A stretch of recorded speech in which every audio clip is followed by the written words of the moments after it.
when I first met Basaglia, Franco Basaglia was the director, charismatic person.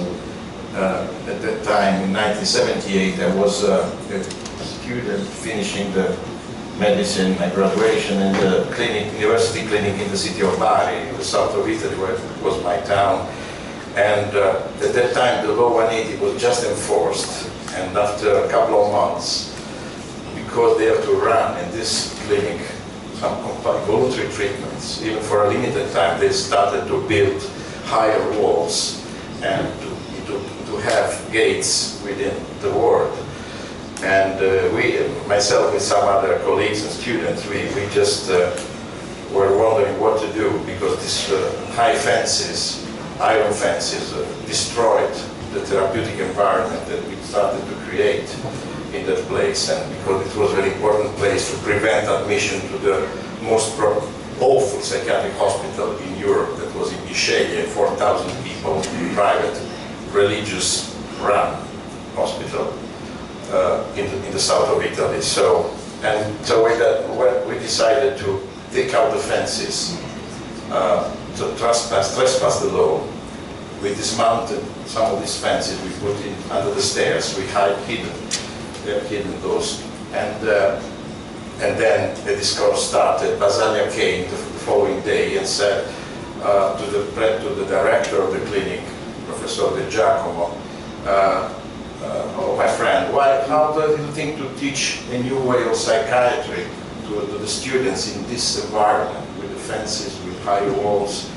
And he was very ashamed, these professors were very ashamed. And so for some months, all these works were stopped.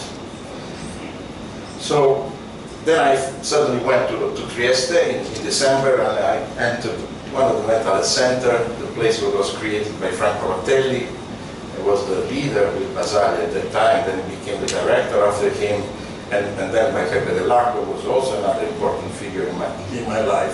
This was the first community mental health center in Italy, particularly with the peculiarity of having beds for people in crisis. The place where, you know, I worked from that year for 35 years in my life, and I also led over the last 25 years. It was a symbol for me of a possibility of having an open space, informal, where people can just come in, home-like environment, where people in crisis can feel to be at home. Let's say a normal place, and it was very difficult at that time to recognize who were the doctors and nurses from who were the patients, because no one had uniforms, everyone was talking at the same level, etc. And we, in this so many years, we have very limited number of accidents. So this is what I've seen yesterday in my place. After a stupid, trivial accident, that a young lady had some little minor problems through the stairs, suddenly the administration decided to build these iron fences. Sorry, I will show you. Yeah. These are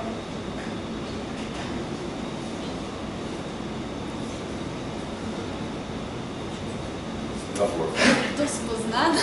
Okay.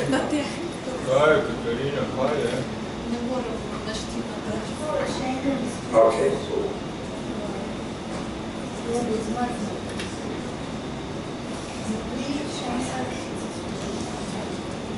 Yes. Anyway, this is this decision take top down from the administration. I don't think the operators, they don't have any responsibility in that. They were just submitted to this decision. So this is the place with the fences. You can go to the stairs, and these stairs were destroyed by the presence of this high net, where so anyone can just risk to throw down. This never happened for 35 years in my life. So for having this stupid idea to prevent these kinds of risks, you create an environment that is harmful to people, because people don't want to be hosted in a place like this. I don't want to have a relative of mine being there. I do prefer a hospital. This is the point where I was forced to go. So that's an example, and the place has been completely in the last few. Sorry. Yeah, and that's the main gate that was open to the street is closed from the period of the COVID. So this is the situation where institutionalization comes in a very hidden way. You cannot recognize, and even the operator can be adjusted quickly to that. So this is the risk. I think that each of us are trying to face these risks, and of course I will fight against those.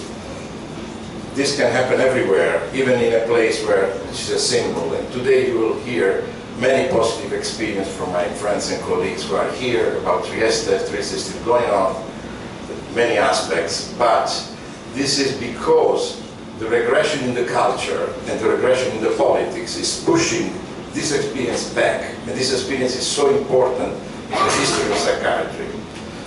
Starting from government, just to remind that institutions are places, total institutions are places where people spend most of their lives, are obliged to live with other people, not of choice, and are submitted to rules and regulation that limited their freedom and the freedom of choice. That's the classic government definition that Basaglia adopted. The book was translated into Italian in 1968, in a very topic moment, of course, of all the movements were going on. And government pointed out the mortification of self that people are submitted in institution, the erosion of the personal identity, the substitution with the role that is the role of the patient. Of course, the redefinition of the time routines and space restriction, and the distinction between the staff world and spaces and the staff and the patient's world, creating a career and the number of adaptation to institution, mostly regression, people regressed as human beings. Yeah. And Basaglia added some point to the having government thought. So for instance, he focused on the power gap that people are sort of suffering from the lack of freedom. Freedom was the guiding word. We talk freedom is therapeutic, then recently freedom first. And then Basaglia also said that the institution doubles the disease, creates another disease that is the disease of the institution, taking ideas of Russell Barton and other important scientists on that time. So, and this takes your body as an organic body, and you are detached from the social body that is your connection to society. This is what Basaglia said. So even he said that rebellion, so the acting out of the patient, is a sign of affirmation. I am against that. So this is what I was taught about. And of course, there are more gentle definition in research. For instance, Bacharach from the US said it's a process of discharge, realization, and diversion from hospital admission and creation of community services. And of course, there is a gap between these processes, because you can close institution while you are not creating alternative services in the community, and that's one of the most important problems we can have. Then there are innovators, early adopters that take risks, and there are late adopters and also resistant people.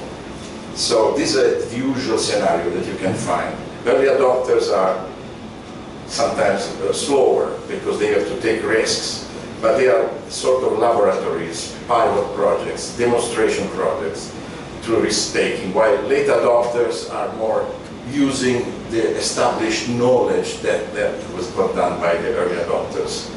There are, of course, a number of benchmarks, but I would like to talk a little bit about resources.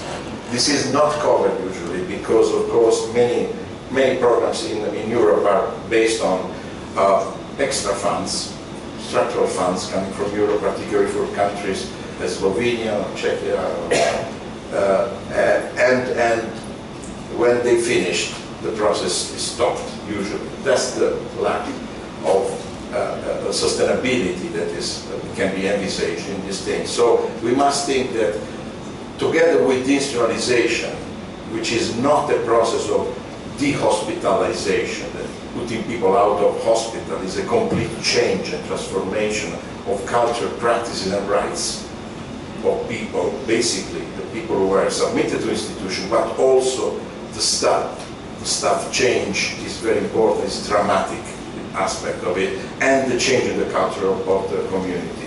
So the need of reconverting economic expenditures of institution is a key point, and this can't be done if you don't parallelly, in a parallel way, work for the dismantling of this institution and the creation of the services at the same time. Of course, there are still a lot of expenditures are still in institutions.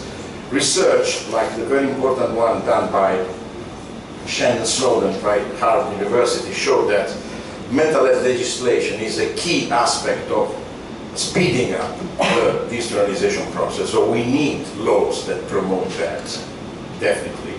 While, of course, there is no support for, unfortunately, in the research for the effectiveness of other aspects like the integration in primary care, or even civil society participation, the technology that you can use, the income level of the country. It's not just an issue of a rich country or poor country. The same problems you can find everywhere. So, of course, there is a risk of transitionalization. This is one of the points. That means substituting the places with other places, like, of course, homeless shelters, student institutions, like forensic institutions, for instance, prisons, etc., or the abandoned in the streets. That what happened in the US, particularly in the 60s. We know the first steps of deinstitutionalization. So, it was denounced over the last 20 years that this process of reinstitutionalization. That means that deinstitutionalization is a never-ending process. You cannot stop that. It's not one on or off. No, it's not black or white.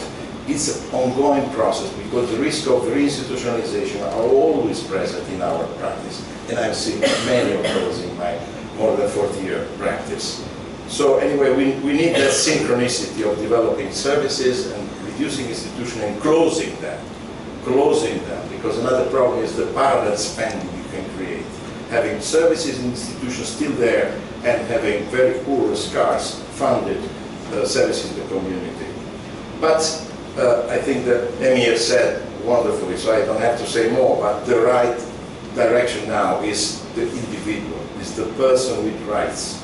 This was the recognition, because deinstitutionalization started as a top-down process, as a policy process, as an administrative process, and in the better case, like the Italian one, in Trieste particularly, but also Arezzo and Perugia and other places, is a decision of the technicians, of the psychiatrists, even a top-down anyway, even if this elaborated a number of resources, a number of possibilities for other people, including, of course, the patient first. So now the Office of Human Rights at the United Nations, and particularly the Committee for Human Rights, stressed that the guidelines of deinstitutionalization they created recently and delivered in October last year, they focus on restoring autonomy, choice and control for people with disabilities, particularly for how, where and with whom they decide to live.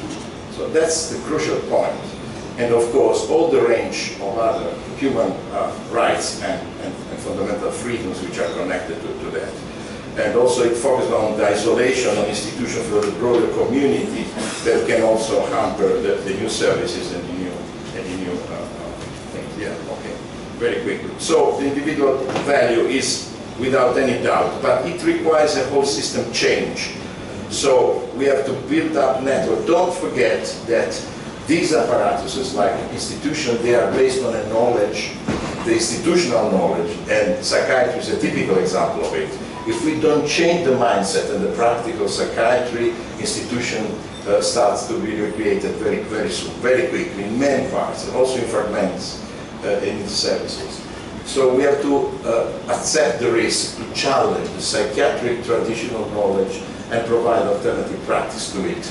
Otherwise, this is just an administrative change, doesn't change. So I heartily say to my friends here, like Emir, that don't leave the professionals alone, involve them. Don't think that it's enough to focus on the person. We have to focus on the change of the system. Otherwise, things won't really change. So you can advocate for your own rights, but at the same time, the rest of the support will be seriously hampered by this not impossibility to change. So the Italian way was this way. It was, and the Trieste is a good example. We can recognize some aspects of this change in what has been said by Ushka about Donna Krasu. For instance, the territorialization was decided in the beginning. That is not just a decision, a string decision, it's a pairing institution with the communities, putting the institution under the community priorities. So serving the community. So dividing the institutional staff and resources in areas means to create a projection into these community areas to build up the new services in a process which is a continuum. That's the key issue. And this includes, of course, the housing solutions. I have to mention that in Italy we undertook, in mental health and psychiatry, a hard debate between the residential, typical traditional residential care, where people don't have a house, but are, in a way, sometimes imprisoned in new forms of institutional care, which are even small-scale residential units with maybe 10 beds or 8 beds. This happened also in Trieste, so we decided to dismantle those and to move very much toward independent living and use of supported personal budgets to have supported housing. Individual housing, but also small nucleus of people that share to live together. We have an example here for a traditional place like the recovery house, colleagues are here talking, or other forms related to women. So it doesn't impact very much on social care. There is a problem in Italy because other institutional apparatuses were not touched by this, like also justice. So we are now facing a terrible effort to put the social control to psychiatry. Even we don't have institution, we are asked to take care of people with the deviant behavior, who committed some crimes, etc. And they think this is pathology. This is a social pathology that needs to be treated by doctors, but this is the product of society. It's a choice sometimes of the individual. It has a responsibility in front of law. This is part of the convention. So we must recognize the legal capacity of people, not alone, but combined with a change in our attitude of supporting people, like supported decision making and other things, which are very important through the trials, for instance. So I'm going to quickly finish because the time is passing very quickly. Sorry, I'm not able to move that. Okay, well, I would say that the way we organize the services, the community, is important. We have several ways, and we have two key issues. One is the coordination in a community. The mental health department in Italy are an example. It's not perfect, but they encompasses all the services in an area, trying to provide an overall impact to a given population. This includes the hospital places. And when we were doing deinstitutionalization, this included the residual of the psychiatric hospital too. They were not left alone, but included in this coordination of services. Recently, another example that now is one of the models in Europe, I'm not sure of that, but is the Belgian model. The Belgian model includes care coordination of networks with the different providers, like private and public providers, including hospitals and mobile teams in the community, but it's very loosely organized, so it's not really has a strategy for that.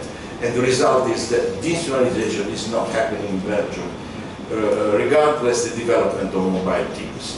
So we need a service in the community that is 24-hour open, complete alternative, because it's responsible for that population.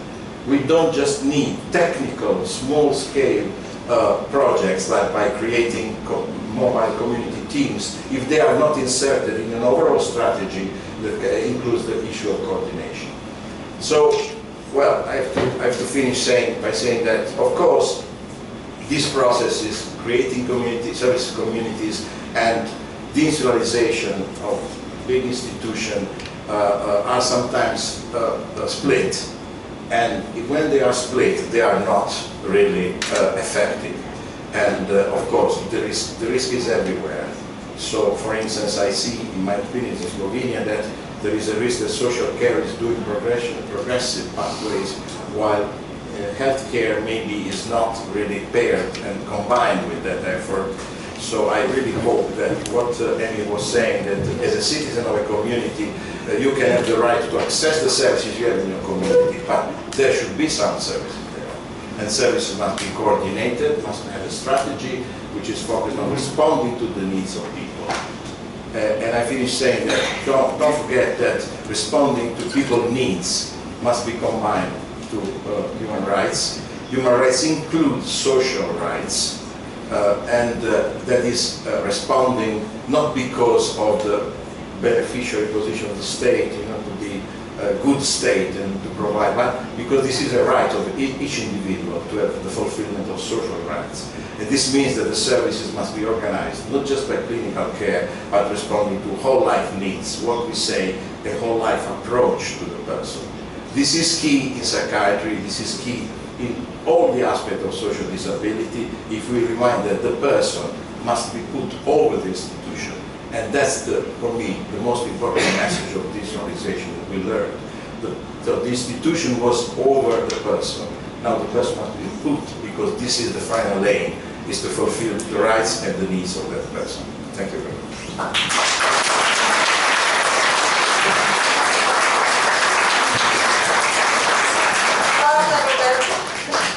Imamo zelo malo časa, mogoče še za en komentar ali pa eno vprašanje. Kratko.